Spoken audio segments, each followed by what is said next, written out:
Que nem, você pode criticar um anime sem falar mal dele de graça. Eu acho que, tipo assim, esse é o problema de vários youtubers atuais.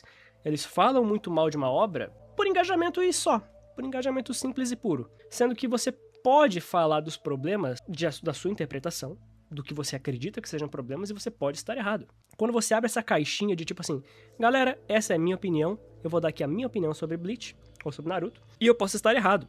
Portanto, eu não vou agir com prepotência, não vou xingar o autor, não vou fazer tudo isso. Até porque você não sabe tudo que o autor fez, você não sabe o que é ou não é retcon, no caso, no sentido de intenção do autor, o que ele teve a intenção de mudar ou não. Que nem o JJ no último vídeo falou que o Itachi não tinha sido preparado desse jeito. Não tinha sido programado, né? Não tinha sido planejado, né? Nessa palavra escrito. Ele foi planejado. Prova. Prova. Onde que você vê, onde começa, onde termina. Como que você sabe? Porque é o argumento pra você falar que isso aqui não estava planejado aqui. E tipo, ele pode estar certo. Ele pode estar certo. Tudo bem, ele pode estar certo. Mas qual é o porquê? Entendi, é tipo achar o Itachi burro. É exatamente, o Itachi não é burro, por definição. Ele não é burro. Se você chama o Itachi de burro, é você só dando uma opinião errada. Você pode julgar que a trama não faz sentido e aí você tem que provar o porquê que essa trama é incoerente. Sendo que nessa trama tem sim os pontos que ele tentou trazer além da ambiguidade, da dupla opção de ou Konoha ou Uchiha. Qual das dois ele tentou a terceira via, não deu certo. Não tinha mais o que fazer, entende? Então, argumentos. Argumentos são importantes. E mais uma vez, eu volto a dizer, aquela questão do Hashirama. Quando o próprio autor vem aqui e fala que o Hashirama, o maior símbolo de bondade e benevolência do mundo shinobi, ele fala que ele vai proteger a vila, não importa o preço. Essa vila aqui vai proteger as crianças, os shinobi, tudo. Eu não vou tolerar que ninguém que queira fazer mal à vila, seja meu amigo, meu irmão ou meu filho. Eu não tolerarei ninguém. E ele mata o Madara. Quando ele tá fazendo isso, tem um viés do Kishimoto aqui. Tem um viés muito claro, que é basicamente o que o Hashirama fez não quebrou o ciclo do ódio. O que o Hashirama fez não quebrou o ciclo do ódio. Ele falhou. Ele falhou. O que o Itachi fez também falhou. Ele tentou uma terceira via, não conseguiu uma terceira via. O que o Obito faz? Coloca fogo no ciclo do ódio, abastece o ciclo do ódio. Ele aumenta a tensão, ele cria toda a tensão dos Uchihas, ele cria o paradigma, ele cria o problema, ele cria a dualidade, ele separa. Só pra provar o ponto dele. Porque o Obito lá atrás, que nem eu já falei agora há pouco, quando o Obito vai lá e dá a lição de moral no Kakashi, é ele tentando quebrar o ciclo do ódio aqui. O Kakashi tem a opção, salva a Rin e falha na missão, faz a missão, ou deixa a Rin morrer, né, no caso. Ele sacrificaria a Rin pela missão? O Itachi sacrificaria o clã pela vila? É sempre uma dualidade. É sempre uma dualidade. As pessoas não entendem isso. As pessoas não conseguem entender que Naruto inteiro tem isso. E quando o Obito vai lá e dá um tapa na cara do Kakashi, é literalmente o Obito fazendo o que o Naruto faria. Dando um tapa na cara e falando, irmão, você não vai sacrificar alguém por um bem maior. Você está errado. E sim, o Itachi estava errado. Que nem eu falei, não tem lado certo. Não tem lado certo. E ele tenta salvar todo mundo. Entendeu a ambivalência? Kishimoto estragou o próprio anime. Ele estragou o próprio anime, mano. O cara estragou. Vamos ver o que ele estragou do anime. Consegui também, porque afinal, diferente de mim, você não é um fracassado. Agora provarei minha teoria. Que o trabalho duro derrota o talento. Ah, não, mano. Ok, vai daí. Mentira!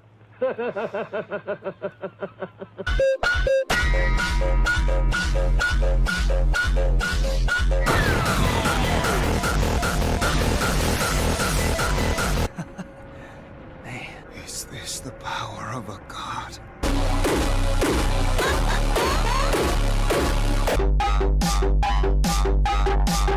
Eu ainda me lembro quando Naruto era um anime sobre um garoto rejeitado pela vila, um fracassado que não conseguia nem fazer um clone das sombras direito. E a grande mensagem que a obra gritava a cada episódio era exatamente isso: que o trabalho duro e determinação podem vencer o talento natural.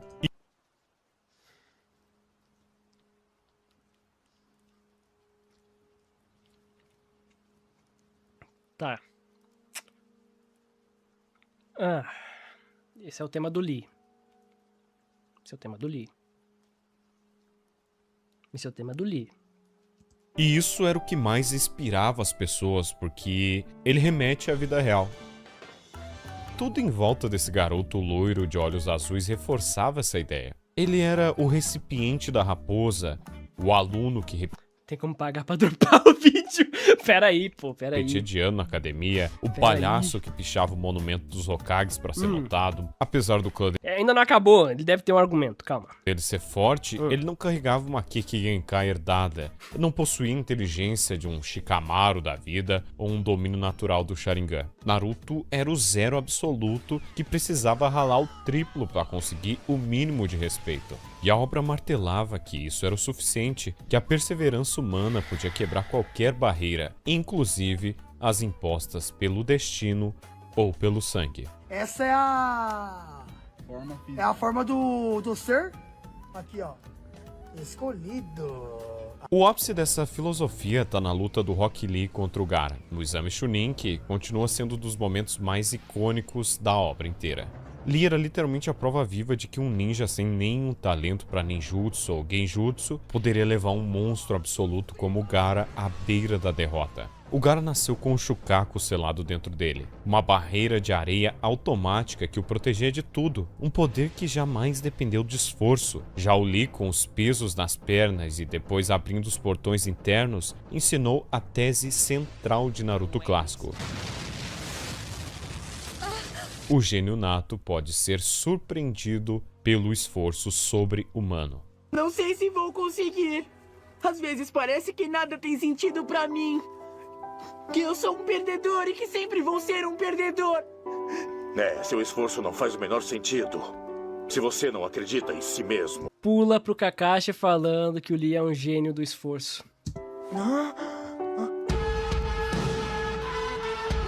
Ah, sim. Sim. Aham. É sim. Aham. Corta pro Maitogai, tendo a mesma questão do Lee, o mesmo paralelo. O Lee foi contra um Jinchuriki e perdeu. Impressionou, mas perdeu. O Maitogai, no final da vida, foi contra um Jinchuriki, mas perdeu. Impressionou, mas perdeu. Tá. Ali estava a alma da obra, cara. Depois vem a luta do Naruto contra o Neji Hyuga, lá nos finais do Exame Chunin. Esse confronto foi... Vamos falar de destino. Cara, acho que é a parte mais chata de se falar de Naruto sem meme. Sem meme. Essa parte, explicar isso é a parte mais chata. E não é porque é difícil. É só porque tá ali. Lê o mangá. Tá tudo ali. Muito mais do que apenas uma batalha física. Foi um embate filosófico entre duas visões de mundo que definiam o que a série queria dizer. O Neji, naquele momento, era a voz mais lúcida e cortante da arena. Ele entrou na luta martelando sua verdade. Ele explicou ao Naruto que o destino de cada um é selado desde seu nascimento, e que existe uma hierarquia imutável entre os ninjas e que um fracassado jamais se tornará um gênio. Caraca. Olha aí essa tier list, hein? E essa tier list aqui? Quem concorda? Quem concorda, hein? Caraca, velho. Ó, o Toby acima do Pen. Olha aí, ó. Interessante. Essa tier list aqui tá interessante. Não importa o quanto ele tente. Neji falava isso porque ele mesmo era um gênio destinado a servir por ser do ramo secundário dos Hyuga, enquanto a Hinata, que ele considerava inferior em talento, era a herdeira. Ela carregava na testa o selo da gaiola, a marca física da predestinação que o aprisionava. Ele carregava na testa, não ela. Cada palavra do Neji era Ele falou isso? Peraí, deixa eu ouvir de novo. talento, era a herdeira. Ela carregava na testa o selo da gaiola, a marca física da predestinação que o aprisionava. cada palavra do Neji era uma estaca cravada no coração da ideia de meritocracia. Ele disse que os ninjas eram avaliados na academia e logo se descobriria quem era o gênio e quem era o fracassado, e que essas notas eram um retrato fiel do destino de cada um. Ele disse que o Naruto, sendo o último colocado, jamais poderia vencê-lo, o prodígio número 1. E cara, o pior é que o Neji estava completamente certo, e o roteiro do clássico, na sua sutileza, nunca o Eu gosto muito dessa capa do Shikamaru olhando pro cu do Naruto. Acho sensacional. desmentiu de verdade. Naruto venceu aquela luta com um soco vindo do subsolo, claro, um truque de esperteza do próprio Naruto, mas Roteirão, hein? Roteirão ele ter cavado o buraco com a mão sem técnica de Doton nenhuma. E o usuário do Byakugan não tava com ele ativo agora, porque sim. E aí ele derrota o Neji com um ataque, a luta inteira. Foi só um ataque, que veio de baixo. E ele não ouviu. O bagulho cavando com a unha. Tá bom, né? Tá bom. o que ele usou pra dar aquele golpe final? Eu sempre vou bater nessa tecla de como isso aqui é zoado, né, mano? Isso aqui é doideira, é doideira. Foi o chakra da Kyuubi, uma raposa demoníaca de poder colossal que estava selado dentro dele desde bebê. A vitória de Naruto não foi a vitória do esforço humano sobre o talento natural. Foi a vitória de um menino que tinha uma besta de cauda selada na barriga, usando esse poder emprestado para nocautear um prodígio que lutava apenas com suas próprias mãos. Neji estava filosoficamente certo. E o discurso que o Naruto fez após a luta, dizendo que, ao contrário do que você pensa, eu não sou um gênio, eu lutei muito para chegar aqui, embora emocionante, era uma meia-verdade. Naruto não era um gênio comum, mas ele carregava um poder genético muito grande e uma linhagem que ainda não conhecia, né? O que diferenciava de qualquer Rock Lee ou Tenten da vida, porque os Uzumaki naturalmente tinham uma quantidade de chakra absurdo. Aí você soma com a Kyuubi, o maluco vira o protagonista e foda-se. E a luta inteira do Neji foi focada nisso, né? O conflito entre... Mas a semente da contradição já estava plantada ali, debaixo da terra, esperando o Shippuden florescer para apodrecer completamente essa mensagem. É claro que o Shippuden foi o que bateu o martelo e falou, ó, o Neji estava certo. Mas ali no clássico já tinha os sinais. Por exemplo, o Sasuke aprendendo em... Porra, não lembro direito, mas acho que foi em uma semana ou um mês, o que o Lee levou a vida inteira para aprender. Mas a mensagem de Naruto é o total oposto. A mensagem de Naruto é o total oposto. Não é sobre trabalho duro vencer o dom natural. Esse é o tema do Lee, e é um tema que fracassou. O Naruto com o Neji é outra questão, é a questão do destino, que aí envolve outra coisa. O destino dele na família principal. E claro, o Neji também fala muito sobre esforço, mas não é sobre talento contra dom natural, não é só isso. É sobre a questão do destino. O Naruto tinha o destino de ser o portador da Kyuubi. Ele podia aceitar isso ou lutar contra isso. E ser a melhor versão dele por isso. O Neji estava caminhando para ser um vilão. Tá? O Neji estava caminhando para ser um vilão. E cara, querendo ou não, o que o Naruto faz lá, ele fala, ó, eu me esforcei. Eu aprendi tudo isso. E agora eu te venci com o poder que me amaldiçoou. Sabe? Tanto é que o final do Neji é exatamente a mesma proposta. O Neji entende o destino dele, da mesma forma que o Naruto. O Naruto entende o destino dele. Eles executam o destino da melhor forma possível. E não é um destino como a galera imagina normalmente, né? Não é a mesma coisa. Não é um destino imutável. É uma predisposição muito forte, digamos assim. O Naruto tinha tudo pra ser o vilão também. Só que o Naruto lutou contra isso. O Neji tinha tudo pra ser o vilão. E ele tava indo no caminho disso. Ele tava indo por esse caminho. Então o que o Naruto faz é, ó, eu me esforcei, eu melhorei, eu mudei. Não é sobre trabalho duro contra talento ou dom natural. Esse aí é o tema do Rock Lee. E o tema do Rock Lee falhou, tanto com ele quanto com o Might Guy. O Lee não consegue derrotar o Gaara, e o Guy não consegue derrotar o Madara. Os dois falharam em derrotar os Jinchurikis que eles se propuseram a derrotar com tudo. Sabe, eles fizeram de tudo, abriram o máximo de portão que podia, deram a vida ali na luta até não poder mais, e os dois perderam. A própria obra deixa muito claro que o talento ganha do dom natural. Ah, o próprio Sasuke copiando o Lee ali, mesma coisa. Mesma coisa. Deu pra entender a diferença do porquê que essa confusão tá tão frequente? Porque a galera costuma confundir o tema do Lee com o Neji, e aí entra o Naruto, e aí mistura tudo numa bola de neve que não tem nada a ver. Nada a ver. Ele mesmo falou do Sasuke ali copiando o Lee. Só que a confirmação de tudo isso só veio lá no final do Shippuden. O roteiro enfiou uma faca nessa mensagem e a torceu por dentro, assim, ó, sem piedade. Descobrimos que o Naruto é a reencarnação de Ashura Otsutsuki. E agora que eu expliquei tudo isso aqui, né, mano, meio que já deu pra entender um pouco mais da questão do destino e de aceitar o destino e corresponder de acordo com ele, né? Saber lidar com o seu destino e fazer ele da melhor forma possível, entender como fazer as coisas sem ir por um caminho merda e voltar pro ciclo de ódio. O filho caçula do sábio dos 6 caminhos, e que Sasuke é a reencarnação de Indra. Ou seja, durante 700 episódios... Nossa, o que aconteceu com a minha voz, cara? Ou seja, durante 700 episódios, toda aquela narrativa sobre superar barreiras pelo próprio esforço era, no fundo, uma piada cruel com quem tava assistindo. Naruto nunca foi um qualquer, ele sempre foi o herdeiro espiritual de um semideus predestinado desde o ventre da eternidade a protagonizar um conflito cósmico que decidiria o destino do fucking planeta. Sabe qual é a parte mais engraçada? É que isso não é garantia de absolutamente nada, moleque. Isso aí não é garantia de absolutamente nada. Sabe por quê? Sabe quem também era a mesma reencarnação? O Hashirama. E sabe o que aconteceu com o Hashirama? Ele falhou! Ele falhou! O Hashirama falhou!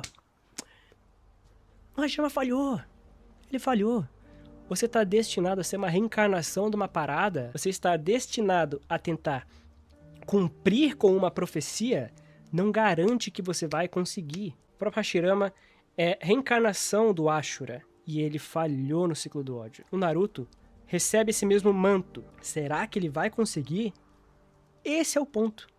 O Naruto tem deslizes, ele enfrenta inimigos que fazem ele se questionar, inimigos que ele não tem a resposta, mas ele vai superando de um a um. Muito por causa de tudo que ele aprendeu com outras pessoas, que é o tema do Ashura. O Ashura depende dos outros para crescer. O Indra cresce sozinho. É sempre isso. A questão da reencarnação de Indra e Ashura não é tão bem escrita. É um tema e eu diria que podia ser melhor, tá? É um ponto fraco da obra. Eu acho que o final dá uma boa derrapada. Só que ele não se contradiz. Ele não é ruim ao ponto de se contradizer, entende? Por isso que eu não gosto de falar desse assunto, porque envolve umas paradas que tá lá, tá ligado? Tá tudo ali. Aí eu caio um pouco no... Pô, se eu falar o óbvio, eu vou parecer meio arrogante. Eu já pareço arrogante normalmente, porque eu falo com muita convicção as paradas que eu tenho certeza, sabe? É muito fácil de eu parecer um babaca aqui, muito fácil. Porque eu vou criticar e vou tentar refutar o que o cara tá falando, porque eu acredito que ele tá errado. E eu vou chegar e falar, mano, tá errado por causa disso. Não é esse o tema do personagem, esse é o tema do outro personagem, você tá confundindo os dois. Tá bom, tem uma coisa ali similar? Sim, tem, mas isso aí não é referente ao destino. Aí ele vai lá, puxa do Shippuden, eu falo, tá, no Shippuden a gente tem isso. E esse personagem aqui não é o único. O Naruto não é porque ele é o protagonista, teve o Hashirama. Isso aí não é motivo de nada, ele não é garantia, sabe? O destino não é garantido, só porque ele é uma reencarnação do bicho. O Hashirama era e falhou. Então é. E aí eu pareço arrogante. Mas bom, faz parte, porque eu não vou defender Naruto de graça. Naruto é injustiçado mesmo. Naruto é muito xingado de graça. É uma obra boa, porra, é uma obra boa. Critiquem ela pelos erros que ela tem. Ela tem erros. Só que a galera fica inventando coisa. Aí é complicado, tá ligado? Eu não tô nem dizendo que esse é o caso do JJ, tá? Mais uma vez, não é o caso só do JJ. Porque o JJ, ele pega a parada, ele faz a interpretação mais simples. Superficial, é uma interpretação superficial. A interpretação dele é superficial, talvez por ele não ter pensado tanto assim sobre a obra, ou ter procurado tanto assim sobre a obra, ou ter lido o mangá. Ele só viu o anime uma vez e vapo. Então muita coisa vai passar, Da primeira vez que eu vi Naruto, eu nem me atentei a tudo isso. Nem me atentei. Então é isso aí, tá ligado? Tem gente que fala, mas ele só virou o menino da profecia porque ele queria quebrar o ciclo do amor. Não, mano, o bagulho fala que ele é a encarnação do cara lá. O menino que supostamente não tinha... Porra, errou 2 coisas numa frase, velho. Talento pra nada era, na verdade, a alma reencarnada do cara que passou eras batendo de frente com o irmão prodígio. E isso muda tudo. O fato do Naruto sofrer pra aprender o Rasengan, de ser chamado de burro, de perder lutas e precisar se arrastar pra melhorar, perde completamente o significado quando se revela que ele já era o escolhido. O que eu quero dizer é que ele não Não, mano. Novamente. Já respondi essa parte. superou o destino, mas sim cumpriu o destino. E Neji, o profeta amaldiçoado que ousou dizer a verdade ainda lá no clássico, foi calado pela trama de forma melancólica. O Neji que afirmou que o destino de cada um é selado ao nascer e que um fracassado nunca venceria um gênio. Isso foi tragicamente validado pela revelação final. Naruto venceu na vida e se tornou o salvador do mundo, não porque se esforçou mais do que os outros, mas porque ele era A morte do Neji é uma ideia muito boa, feita de um jeito ruim. Já falei isso. A morte do Neji, ela é boa. No sentido de ter uma ideia muito boa por trás. Ele se sacrificar pela Hinata, ele aceitando o destino dele. De fato, ele aceita o destino. E, quer dizer, ele já tinha aceitado há muito tempo atrás. Desde que o Naruto convenceu ele lá atrás, no clássico, ele já começa a matutar e evoluir, a não ir pelo caminho errado. A morte dele, ele vai lá e se sacrifica pela Hinata. O Naruto provou pra ele que ele estava errado. E é isso. Ele é mais um que o Naruto convenceu no caminho. literalmente o herdeiro de Ashura. Então a profecia do Herdeiro de Ashura. escolhido não apenas destruiu a mensagem original do esforço, ela debochou dela, cuspiu nela e a enterrou debaixo do Megazord de Chakra, dando completa razão ao Neji. E como não bastasse, o Kishimoto ainda conseguiu piorar o clímax com o surgimento da Kaguya Otsutsuki. Não, aí ok. Aí ok. Aí ok. Aqui ok. Ok. Mas novamente, de novo, a ideia da Kaguya foi mal executada também. Era uma ideia legal, dava pra fazer funcionar. Só que muito pouco tempo de preparo, pouca evidência, pouco planejamento. Realmente foi ruim. Foi ruim. Aqui, dependendo do que ele falar, qual for a crítica dele aqui, ele tá certo. Tsuksuki. Cara, o Madara Uchiha, ele foi construído tão bonitinho durante centenas de episódios, cara. Desde o início lá, todo mundo falava de um tal Madara, e quando falava esse nome, todo mundo tremia na base, você ficava, mano, o maluco deve Foi ser bom mesmo. pica. E daí Foi bom quando ele mesmo. surge A mística do Madara é muito boa. lá e luta contra todo mundo, dá um pau no 5Kag, dá um pau em todo mundo, você fala, caralho, o maluco é pica mesmo. Ele foi feito pra ser o vilão final e perfeito. Ele tinha carisma, era assustador, ele tinha conexões profundas Era bizarro. JJ fala bizarro. Ele era assustador. com o passado da Vila da Folha, com o Hashirama, com o clã Uchiha, com o próprio Obito. Madara era tipo o ninja supremo. E quando ele ativou o Tsukuyomi Infinito, a sensação era de que o mundo ninja estava enfrentando o ápice do que um shinobi poderia se tornar. Quem dera se o Boruto fosse só uma ilusão e o Madara tivesse... Eu lembro que quando ele ativou o Tsukuyomi Infinito, eu falei, acabou a obra. Acabou a obra aqui. O cara ganhou. Tipo, não tinha como eles se safarem até aquele ponto. Tipo, toda a trama era, se ele ativar essa porra, o mundo inteiro vai dormir, irmão. E acabou. Tudo que vier depois pode ser genjutsu. Eu literalmente tava com isso aqui na cabeça na época. Tá, se ele ativar, ele ganhou. Ele ativou, eu falei, acabou. Acabou a obra, acabou. A partir daqui ele ganhou, mano. O Madara ganhou. Madara ganhou. Aí vem, não, mas o Rinnegan e o Susanoo são invulneráveis às luzes. Eu falei, que papinho, hein? Que papinho, hein? tivesse ganhado a guerra, entendeu? E Não, mas faz sentido. Tá, se tu fizer malabarismo, faz, mas tipo, pô, cara. Toda a trama discorrendo ali na parada de, cara, se ele ativar, ele ganha, mano. Se ele ativar, ele ganha. Ah, mano. ele fez o Naruto e o Sasuke entrar em um É uma promessa muito forte pra você quebrar do nada, né, mano? genjutsu pra pensar que tinha salvar do mundo. Nossa, ia ser genial, cara. Nada a ver.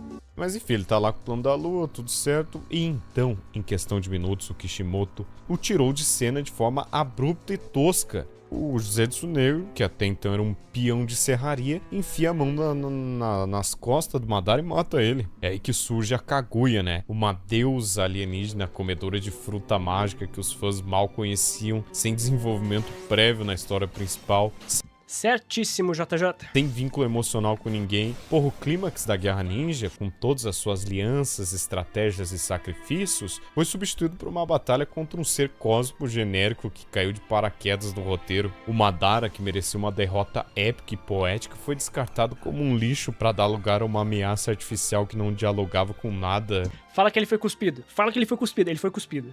Fala, ele foi mascado pela deusa coelho e fez no chão. porque foi isso que aconteceu. Fala, por favor, fala. Eu sempre falo, sempre do Madara. Eu acho que eu fiz isso em 2, 3 vídeos já.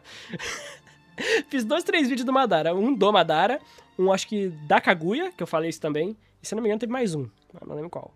O fim do Madara é ele cuspido no chão, como se fosse um pedaço de comida no dente da deusa coelho, mané. Que final péssimo pro Madara, velho. Péssimo. Do que foi construído. Além da profecia e da invasão alienígena do Paraná no Naruto. E por que é péssimo? Porque, mano, porra, é o Madara. É o bicho que tinha plano e subplano pra qualquer coisa. Acabou daquele jeito ali, morto por uma parada que nem existia. Naruto, o Shippuden cometeu o crime de abandonar completamente os ninjas secundários. Isso é uma consequência direta da transformação da história em uma mitologia focada em linhagens divinas e... Eu sempre vou defender que o Madara tinha que ter perdido por um Izanami do Sasuke. Ele vai perder por um jutsu do próprio clã Uchiha, num looping, até ele aceitar a parada, e ele vai ficar nesse looping de propósito, porque ele vai ver o próprio Izuna nesse looping. E ele vai começar a pensar do porquê que ele tá fazendo tudo isso, e ele tá dentro de um genjutsu, então ele já pera, isso aqui é um genjutsu, e é um genjutsu que eu não consigo sair. Tá, eu até tenho como sair, mas vamos ver até onde esse moleque vai, sabe? Até onde o Sasuke vai.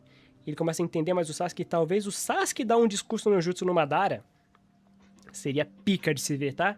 Porque aí seria o Sasuke convencendo alguém pela primeira vez na lábia. E fazer isso com o Madara ia ser bom, hein? Porra, ia ser legal. E poderes nucleares. Quem não se arrepiou com o arco do resgate do Sasuke lá no Naruto clássico? Onde o Neji, o Choji, o Kiba, o Shino e o Shikamaru eles tiveram luta... Caraca, moleque. Ô, ele tá errando muito, hein? De vida ou morte que definiram que é isso, pô? Seus personagens.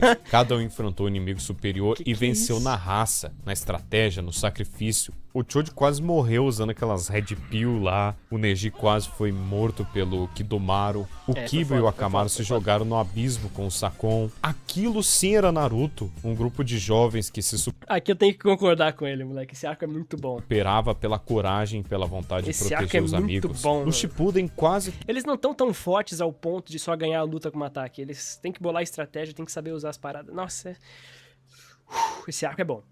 Todo mundo que não fosse do clã Uchiha ou não tivesse uma biju enfiada no umbigo virou um figurante. O Rock Lee, cara, o símbolo máximo do esforço humano, foi completamente esquecido. O Lee que nos fez chorar com a luta contra o Gaara. A galera, moleque, bota muita ênfase no Lee, né?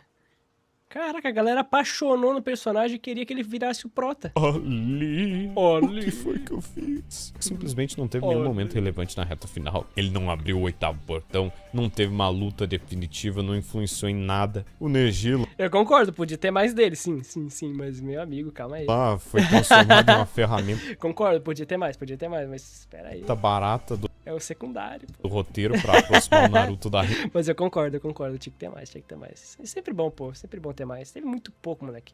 Muito pouco do Neji, do Lee e da Tentei, mano. Nata, a sua morte, que deveria ser um marco sobre sacrifício e liberdade, foi reduzida a um empurrãozinho pra um romance que mal tinha desenvolvimento. A Tentei, o Kiba e o Shino, e até mesmo os outros Jinchurikis, todos foram jogados no lixo. A lógica passou a ser ou você tem um Sharingan, ou você tem um chakra de besta de cauda, ou você não serve pra nada. Aqui ele tá falando de escala inflacionária, né? Que é uma crítica que eu tenho a Naruto, ó. Muito tempo. A escala inflacionária de Naruto, eu acho que é muito maior que a de Bleach. No sentido de proporção. Porque Bleach a gente tá falando de seres naturalmente sobrenaturais, né? Outra dimensão, eles vão pra lá e pra cá e tudo. Só que, moleque, Naruto parada aí, escala de um jeito que, tipo... Kunai fazia uma parada que, porra, podia definir o futuro de alguém. E no fim, Kunai e nada é a mesma coisa. Praticamente. Então acho que a escala inflacionária de Naruto é um problema grave mesmo. E ele tá certo aqui. A meritocracia do esforço morreu. Não, mas aqui ele viajou de novo. Nesse anime. E conforme os personagens secundários perdiam espaço, a escala de poder quebrou completamente o conceito de ninja, né? Entre aspas. No começo as batalhas... Pô, mas nunca foi também, né? Pô, calma aí. Ninja talvez ali na questão estratégica e tudo, mas até o final, até na última luta tem estratégia. Na última luta contra a Kaguya, mano, tem muito combo. Não adianta falar que não tem. A Kaguya perde porque ela não tem QI de batalha. A Kaguya não sabe criar estratégia. A Kaguya é só um bicho muito apelão que tem um chakra quase infinito ali. e vai destruir a dimensão inteira porque ela não sabe como ganhar de 2 pirralhos. É basicamente isso. É basicamente isso. Mas a questão de estratégia sempre teve. Sempre teve. No Shippuden, o Sasuke usando o ambiente com o Kirin. No Shippuden, o Shikamaru usando 1001 coisa pra ganhar do Hidan. Usando o sangue do Kakuzu pra enganar ele, fazendo uma atuaçãozinha ali com o sangue do inimigo e caralho. Mano, bastante coisa, bastante coisa. É lógico que tem um ponto ali que, porra, como é que um Jinchuri que vai perder pro Neji? Ah, o Neji acerta os pontinhos. Tá, até ele fazer isso, ele vai tomar um bicho do dama e acabou a luta. Sim, concordo. Escala inflacionária é um problema, sim. Mas não adianta falar que, porra, sobre ninjas. Sempre foi sobre ninjas, não no sentido clássico do termo, né? Porque, se for assim, nunca foi sobre ninjas. Sempre foi muito mais sobre estratégia. Tanto é que a Kaguya perde exatamente porque ela não tem estratégia, ela não consegue. O Zetsu tá aconselhando ela, falando, mãe, pelo amor de Deus, coloca um moleque numa dimensão e outro na outra e vai pegando os dois separados. A Kaguya não tem cabeça pra fazer isso, o Zetsu tem que aconselhar ela a fazer isso. Ele fala, mãe, pelo amor de Deus, separa os guri. Aí ela fala, tá bom, verdade, que assim eles não conseguem me selar, né? Muito inteligente, Zetsu, vou fazer isso. Pium, pium, ela toma um pau. Porque ela manda um clone do Naruto por causa de um combo do Obito com Double Kamui ali na hora. Mano, é a coisa mais...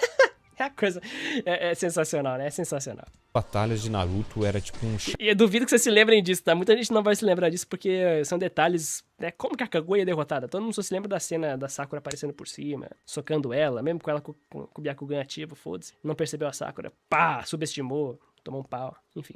Xadrez psicológico. Lutas como o Zabuza contra o Kakashi, Shikamaru contra Temari e não vai falar, né? até mesmo a perseguição a Gaara no deserto mostravam que ser um ninja era sobre estratégia, blefe, uso inteligente de kunais, jutsus de substituição, selos de mão e gerenciamento de chakra. Cada movimento importava. Uma shuriken bem jogada podia reverter uma luta. O Shikamaru quase venceu a Temari usando um buraco no chão e a luz do sol. Era lindo, cerebral e incrível. No final... Concordo que deixou de ser um pouco. Diminuiu um pouco o nível da estratégia, isso eu concordo. Mas eu não concordo que não tenha mais nenhuma estratégia. Só você ver a luta do Shikamaru contra o Hidan. E o Kakuzu. Também tem estratégia. Itachi contra Sasuke. Estratégia? Levantar, tacar a bola de fogo no ar pra criar atmosfera e usar o Kirin mesmo sem chakra. Estratégia? O Itachi sabendo usar e fazer a manutenção do próprio chakra dele, né? O Itachi fazendo a manutenção do chakra dele, que não é infinito, a gente sabe que o Itachi tem uma reserva ali que é prejudicada pela doença. Ele sabendo usar isso muito bem, embora ele consiga fazer muito jutsu sim, chegando até a usar o Susanoo, ele passa ali, bem ali, ele consegue segurar bem o chakra dele. Ele faz uma boa manutenção da reserva dele. Então, mano, tudo isso é projetado. A última luta com a Kaguya mesmo, também tem estratégia.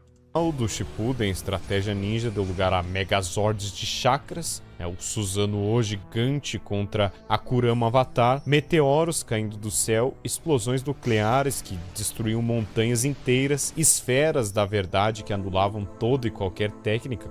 Que são vencidas como? Como que as Gudodamas são vencidas? Com análise e estratégia. Análise e estratégia. Eu concordo com tudo que ele falou sobre a questão de escala inflacionária. Escalou muito, o bagulho saiu de mão, concordo. Mas não dá pra dizer que não tinha estratégia, cara. Tinham lutas que realmente não tinha, que era só porrada, porrada, porrada e tal. Ok. Mas tem lutas que tem. As Gudodamas têm estratégia. Quando o Naruto vai lá, usa o cuspe do sapo com o modo sábio. Se fosse um brinquedo, Naruto e Sasuke, depois de receber o poder do sábio dos 6 caminhos, se tornaram literalmente deuses. O Naruto passou a curar ferimentos fatais com um toque, a dar poder para um exército inteiro, a sentir tudo ao seu redor. Escala inflacionária, concordo. Em um nível... Mas tem seus pontos aqui também, tá? Também não é tudo isso não, mas tem sim seus pontos. Onisciente. O Sasuke ganhou a porra de um Rinnegan com habilidades espaço-temporais e um Susanoo perfeito que rivalizava com a... Só tô falando que não tenho, né, tenho adendos, porque ainda assim tem estratégia no meio, mas sim, concordo que, né, chega a ser discrepante. As bestas de cauda, os dois juntos viraram uma balança binária de poder supremo. Toda a guerra se resumia ao embate entre esses dois seres transcendentes, enquanto o resto do mundo assistia lá de joelhos e impotente. Não havia mais espaço para táticas, para espionagem, para genialidade estratégica. Naruto e o Sasuke... Aqui ele viajou. que eles se tornaram o oposto exato do que representam. Aqui ele viajou porque isso não é opinião minha, isso é fato. Ele viajou porque sim, tem genialidade estratégica sim. Na luta da Kaguya, tem. Não adianta, mano. Tem. Eles não eram mais o reflexo de uma geração que poderia mudar o mundo através da dor e do aprendizado. Eram profetas predestinados, cujo resultado final já estava escrito antes mesmo de suas vidas começarem. E o legado disso é uma obra que traiu a si mesma, trocando a humanidade pela divindade. E a coisa mais triste do Naruto é a grande certeza amarga de que só os escolhidos importam. Eu sei que vocês gostaram muito do vídeo do Itachi, teve muita gente xingando, muita gente que gostou. Então, eu vou trazer mais vídeos de Naruto aqui, ok? Então, cara, o que você acha de tudo isso? Comenta aqui embaixo pra mim saber. Aqui foi o JJ e até o próximo vídeo. É isso aí, mano. De novo, papo sobre trabalho duro ser sobre o tema do Naruto. É só o tema do Lee. Ao meu ver, o Naruto é sobre guerra e sobre como isso afeta as pessoas e o ciclo do ódio. Tem que perguntar pro JJ sobre o que é Naruto, mano. E ver a resposta dele.